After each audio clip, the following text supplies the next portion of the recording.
През годините съм общувал с различни жени, имал съм връзка с доста жени и съм допускал толкова много грешки, че постоянно се шегувам, че мога да напиша книга за това какво не трябва да правите, когато сте на среща с жена, когато си пишете с жена, когато се виждате с жена. И в тази връзка днес реших да направя видео, в което да ви дам 3 основни грешки, които ако ги допускате, могат да ви костват връзката.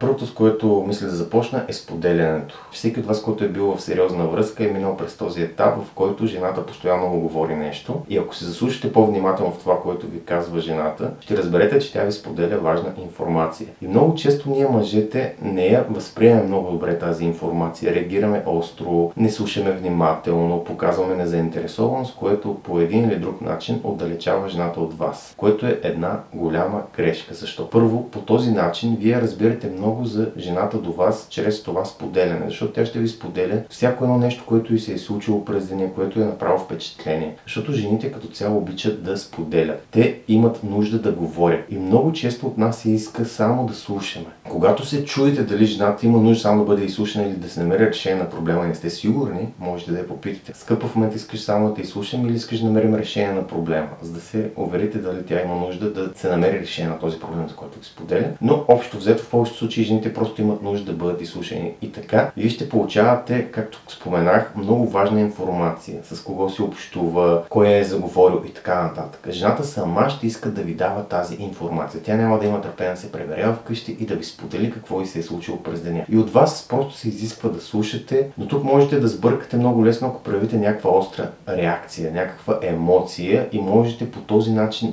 лека по лека да отблъснете жената от вас. Какво имам предвид? Примерно да кажем, тя ви споделя, че днеска еди кой си на спирката, в работа, докато е обядвал еди къде си, някой мъж е заговорил, тя естествено му е казала, че има приятел и така нататък. И вие тук, ако подходите много сериозно, реагирате остро, с ревност, това първо ще покаже, че сте несигурни в себе си и второ ще покаже на тази жена, че тя повече не може да споделя с вас такава информация, защото не иска да предизвиква такива реакции във вас. И постепенно тази жена ще се отдалечава от вас, ще споделя все по-малко информация. И така вие малко по малко неусетно губите тази жена. Мога да ви дам тук конкретен пример със себе си, когато преди много години взех с едно момиче, тя беше брокер, беше на около 21 години, мисля, че аз бях на 20 и няколко и тогава нямах много опит, нямах тези знания, които имам в момента и имаше една конкретна ситуация, в която аз не реагирах много правилно и така започнах да губя тази жена. И каква беше ситуацията? Тя беше на оглед със собственик на имот. Отиваха да видят имота, който трябва да предлагат под наем.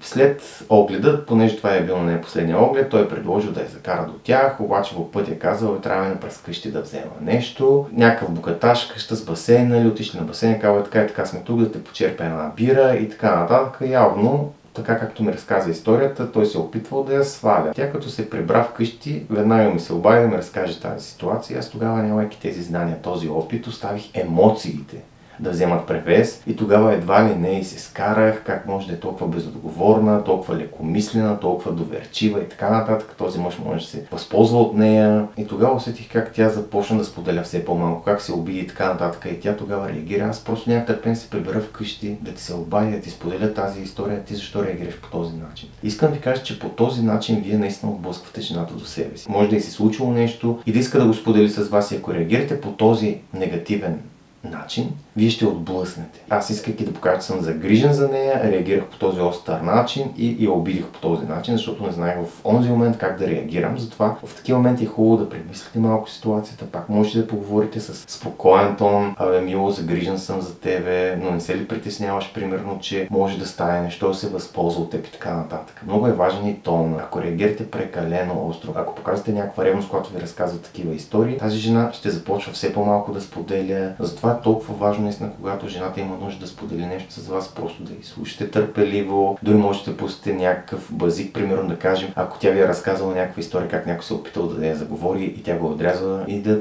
подходите с чувство на хумора, защо го отряза завалията или еди какво си, еди що си и така нататък.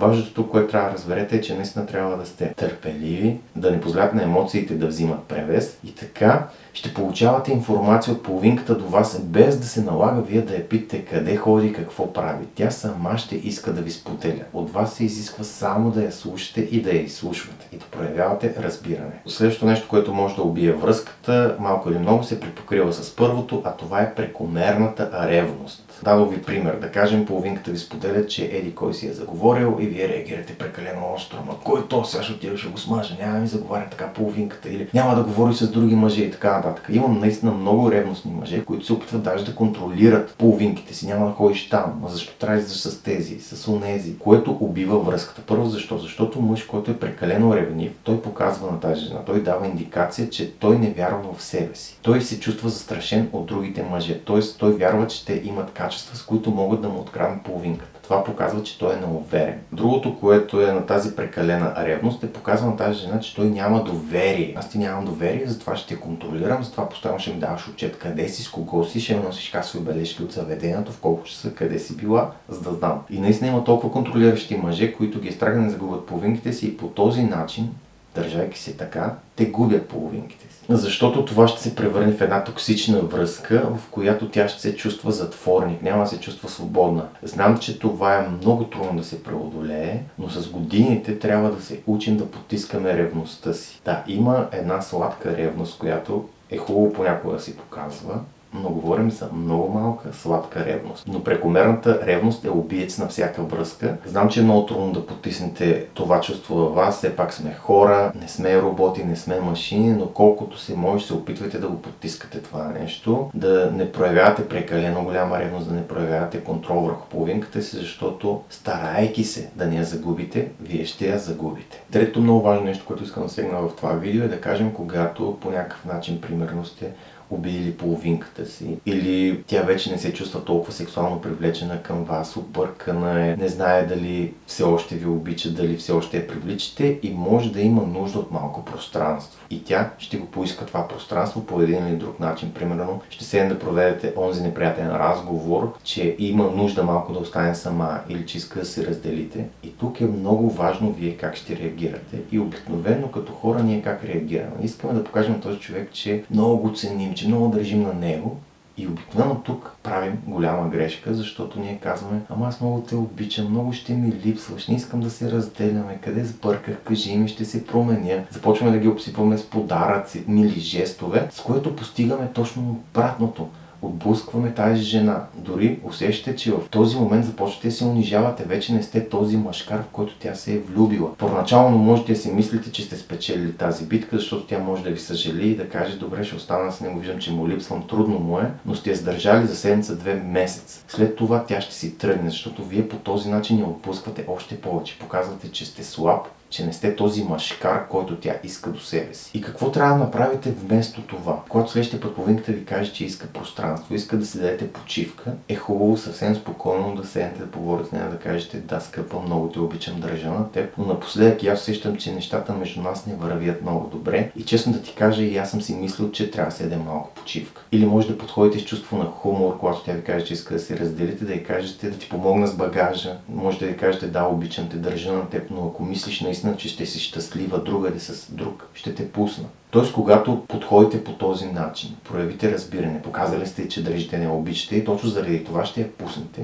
И по този начин вие показвате, че сте силен, че сте мъжкар и тя ще започне да се чуди дали не прави грешен избор. Защото дори на мен ми се случва, когато късам с момичета и примерно ако тя се държи точно този ниди начин, да каже, че иска да останем заедно, реве и така нататък, аз ставам с нея, защото ми става жал за нея. Но това не значи, че искам да съм с нея. Или пък другото, когато късам с друго момиче, което го приема така много спокойно и казва: да, съгласен съм, трябва да се разделим. И много често аз почвам да се питам: бе, дали не правя грешка, като се разделям с този човек. Ами същото е от другата страна. Когато подходите по този спокоен начин, покажете разбиране, покажете, че сте готови да уважите това нейно решение, в нея ще започнат да се пораждат едни съмнения дали не прави грешен избор и може след време тя да ви потърси. Но тук трябва да приложите и това, за което сме говорили в друго видео, безконтактност, т.е. да не я търсите, да не се опитвате да оправите нещата, като и правите подаръчите от време на време и пишете да я напълните за себе си, защото по този начин ще продължавате да я задушавате и да я отблъсквате. Това, което трябва да направите е наистина, но наистина да й дадете това пространство, от което тя има нужда, да остане насаме с мислите си. По този начин вероятността тя да се върне при вас е много по-голяма. Като при котките, какво става, когато искате точно в момента да хванете котката и да си играете с нея, но тя не иска?